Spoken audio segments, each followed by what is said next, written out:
Hello, my name is Mike, and we're back again, continuing the OverSimplified MiniWars series. This is the second one, called the Football War.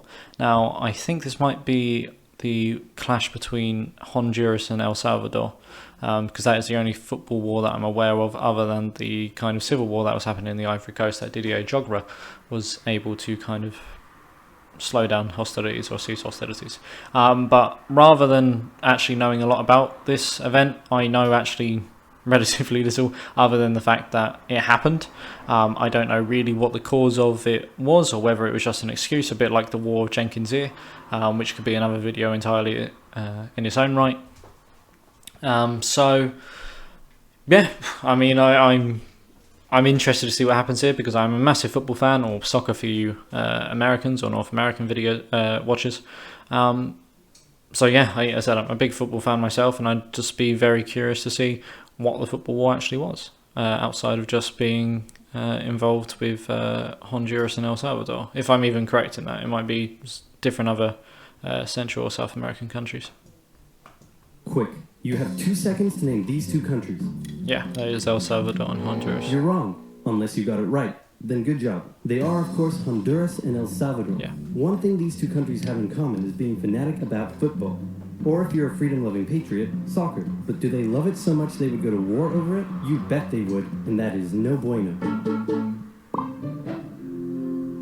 Yeah, and also, just knowing where Honduras and El Salvador is, that is thank you to Hearts of Iron.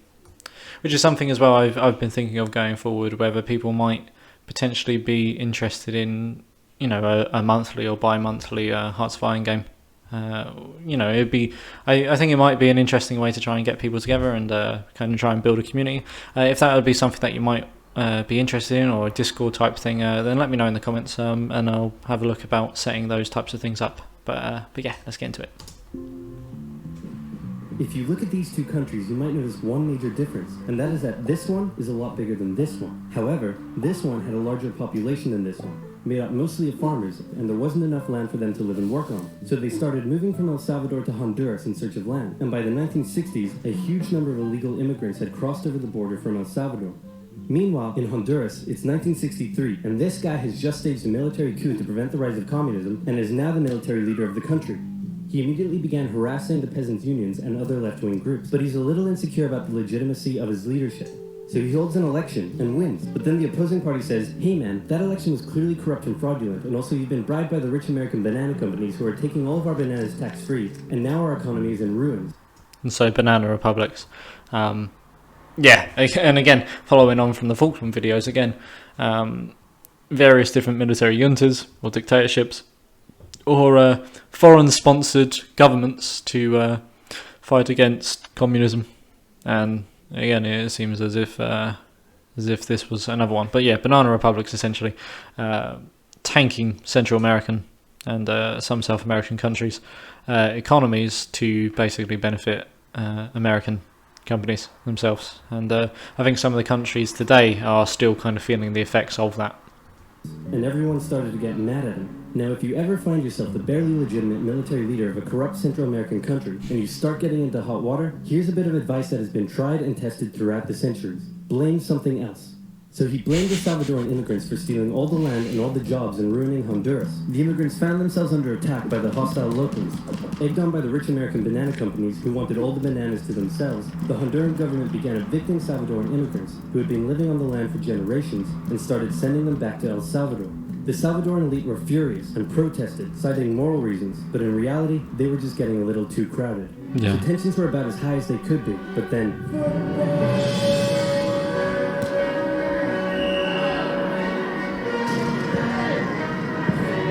It's the 1970 World Cup qualifiers, and both countries finished top of their qualifying tables, so it was now time for them to play against each other in a series of matches. The first match took place in Honduras. The night before the game, Hondurans gathered outside the Salvadoran team's hotel, making noise and taunting them. The next day, Honduras defeated the exhausted Salvadorans with a late 90th minute goal. After the match, a young Salvadoran fan, unable to bear her country's defeat, shot herself. Disturbingly, the Salvadoran government glorified the incident and made her into a national hero. Oh, that's pretty messed up. Yeah,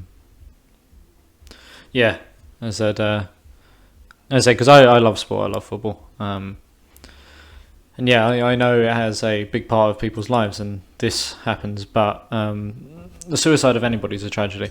But for them to glorify her and turn her into a kind of a national hero for killing herself is, yeah, that's it's not great, really. And at the next game, fans brought pictures of her to the stadium. Emotions were running high as the next match took place in El Salvador, and this time the tables were turned. The Hondurans had to endure a sleepless night in their hotel, and the next day, before the match started, instead of the Honduran flag, the Salvadorans raised a dirty rag. So great job at reducing tensions. El Salvador won decisively over the exhausted Hondurans. While spectators battled in the stands, Team Honduras fled home in a bulletproof bus with rocks being thrown at them, and the Honduran coach reportedly told his players that they were lucky they lost. In response to the defeat, Hondurans began terrorizing the Salvadoran settlers even more, in some cases reportedly throwing them off their land and burning down their homes, and the immigrants began fleeing back to El Salvador. The final game in Mexico would decide who went to the World Cup. It was close, but El Salvador came out victorious, knocking Honduras out of the tournament. The atmosphere is riotous, literally, and back in Honduras, attacks on the Salvadoran immigrants further increased. This was too much for El Salvador to bear. With its people under attack and an unmanageable refugee crisis on its hands, El Salvador severed all diplomatic ties with Honduras and declared war. Yeah, I mean, it's a bit of a messed up situation to be in. That you have two countries bordering each other, and essentially, I mean, granted, sport isn't necessarily just the reason. Obviously, you just need to go back in the video to find that, you know, these hatred towards the immigrants was directed by the position in power. However, again, you know, it's a hard situation for El Salvador to be in, when you consider that their own kind of countrymen, although they're in a different border, are still their citizens. And so when you attack citizens in a foreign border, that creates all method of problems, and particularly as well because those people would be coming back, and if El Salvador's already cramped and overflowing themselves, then they actually also have a vested, non necessarily moral interest in war. But let's see how it goes. Because El Salvador, I believe they said at the beginning, El Salvador was, while smaller, more populous. And so I wonder if that applies necessarily to military might as well. Football War is also known as the 100 Hours War, because that's how long it lasted, making it one of the shortest wars in history. El Salvador started by carrying out air raids on strategic locations within Honduras, including Toncontin International Airport, which prevented the Honduran Air Force from getting into the sky. Then, with their superior army, they began an invasion along two major roads, complete with light tanks and infantry.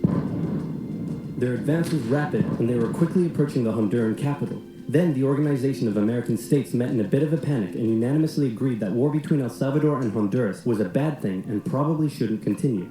So they went to El Salvador and said, "Can you please stop invading?" And El Salvador declared, "Not until they stop being jerks," and so the war went on.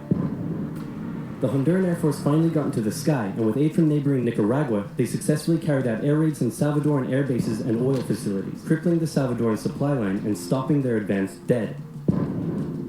Caught in a bit of a stalemate, the situation was no longer advantageous to El Salvador, so when the Organization of American States once again asked them to stop and agreed to ensure the safety of the Salvadoran immigrants, El Salvador relented, and a ceasefire was organized on the 18th of July. Then the OAS said, "Can you now please withdraw your troops from Honduras? No, please, no, please, no, please, no. Do it or we'll sanction you."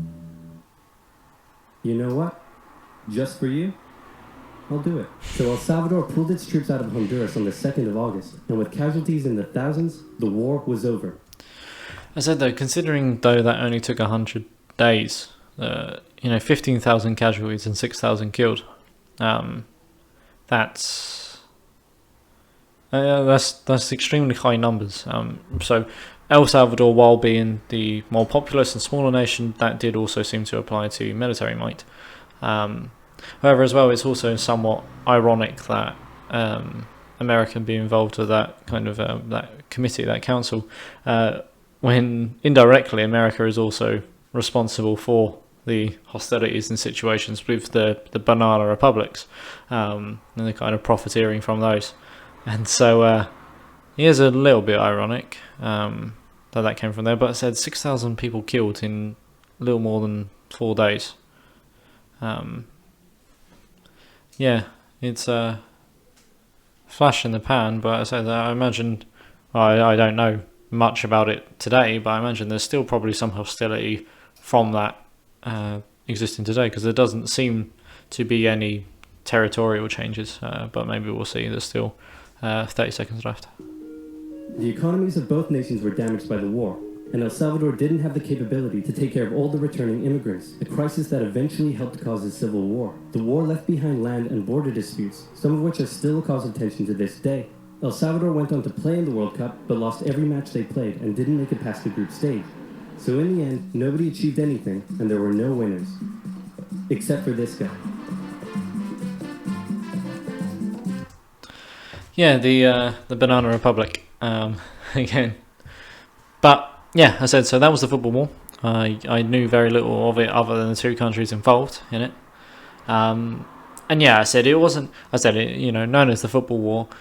And again, I think like many nicknames given to things in history, it's kind of named after the spark rather than what the long-term cause of it there is. Obviously, hostilities were sparked from football, but